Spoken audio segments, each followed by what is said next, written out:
off the record. Your Honor, we would like to make our motion for directed verdict Okay. as we made before. Stay on. That's why I'm asking for these breaks. I don't want to call it out like, hey, Your Honor, we're moving for a dismissal in the middle of a trial. Okay, we are while they're remain there. on record. Thank you, Your Honor. May I proceed? Yes. Your Honor, the defense would like to renew its motion for a directed verdict.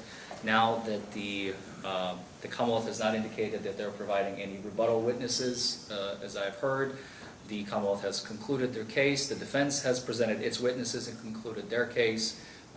First, the defense would like to reiterate the previous arguments already made for the record without having to rehash them for purposes of the record. And also add now, with the defense's case, that we have heard testimony from two witnesses who were present on scene the night of Mr. Fernandez's arrest. Both have testified that there were 2 drinks consumed 3 hours prior to departure.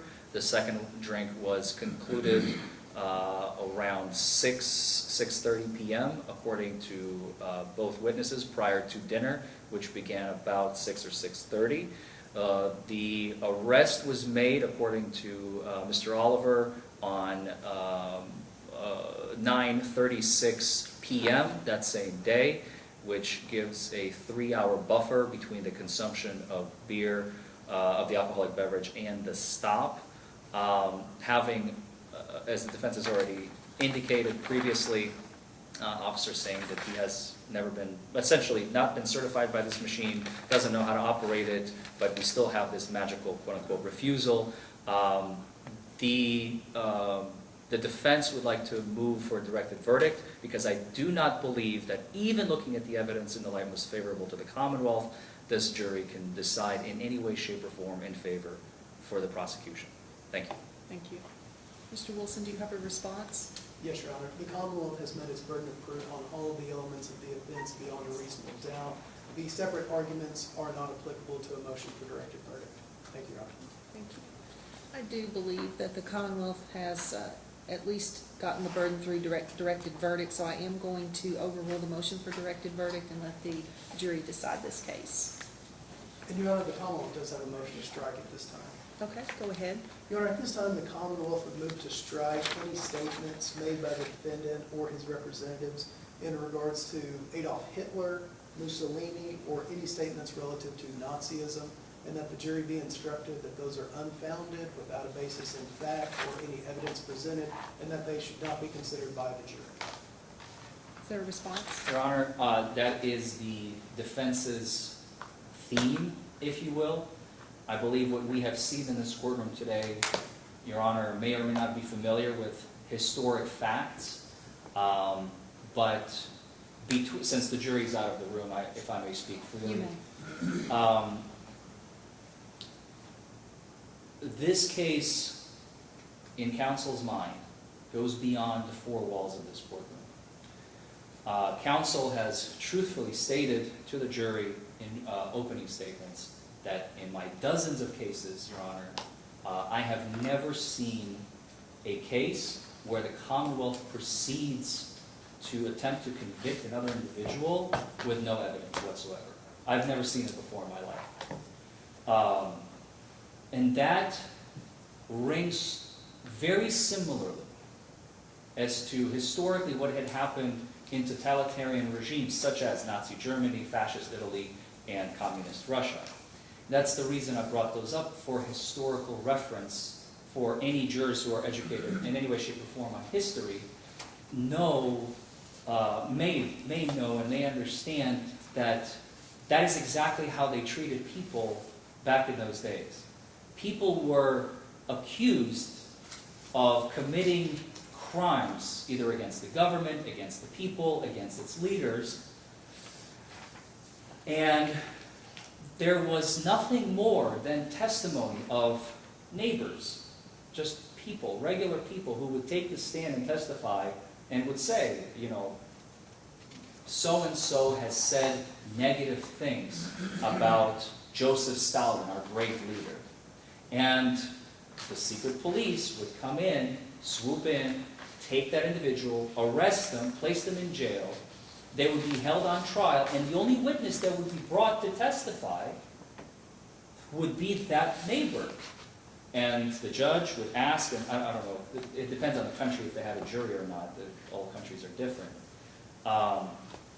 But and sometimes the court would decide there wouldn't even be a jury. The individual would testify simply on what they heard, pure hearsay evidence, nothing more than word alone, which is exactly what's happening in this case. There was no video, no corroboration, no corroborating witnesses, no paperwork, no nothing. Nothing more than the words of one person. And based on that, and in some of those countries, like communist Russia, I don't know if Your Honor is aware or not, but for example, you were actually, the standard was reversed.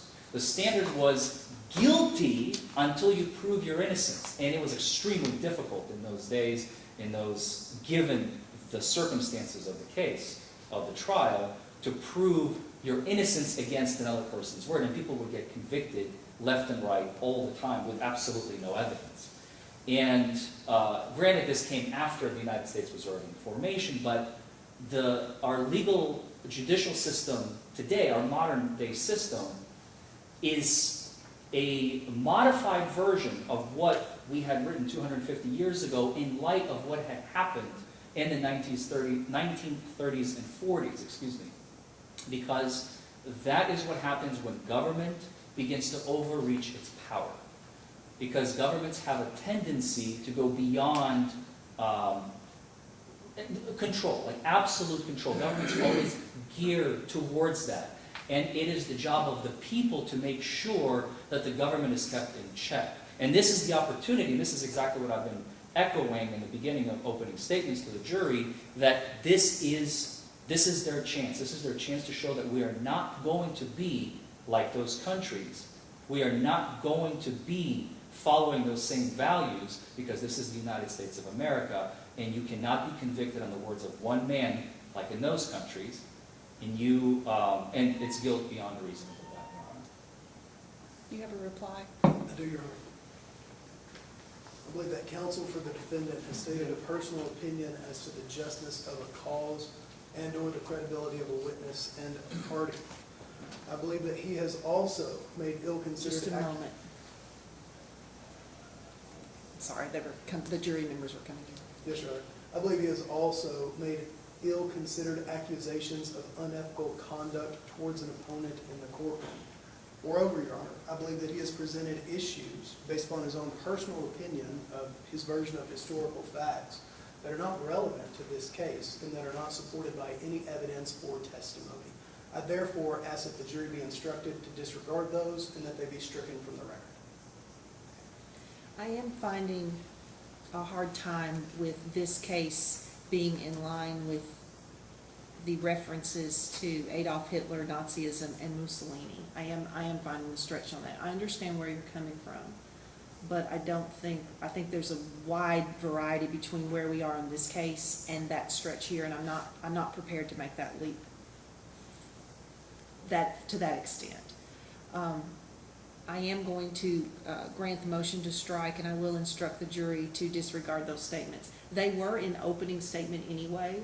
I just don't want them allowed in closing. If you can tie that around in some other way. Absolutely, and that was my intent, Your Honor. I heard you loud and clear during the objection and opening, and if you notice, I didn't refer to them directly in that sense, and counsel will not be referring to them directly in that sense in closing. Okay. In light of that, does the Commonwealth still wish to have an admonishment for those three statements? I do, Your Honor. Okay.